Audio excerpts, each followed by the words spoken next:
The little bird tried, and when it failed, it felt small. Each fallen twig whispered, "You're not enough." But then, Jesus came near. He didn't point to the broken nest.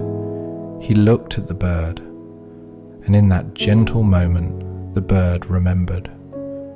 It was never alone. So it tried again, not perfectly, but bravely. And that was enough. Because with Jesus, even our mistakes are held with love.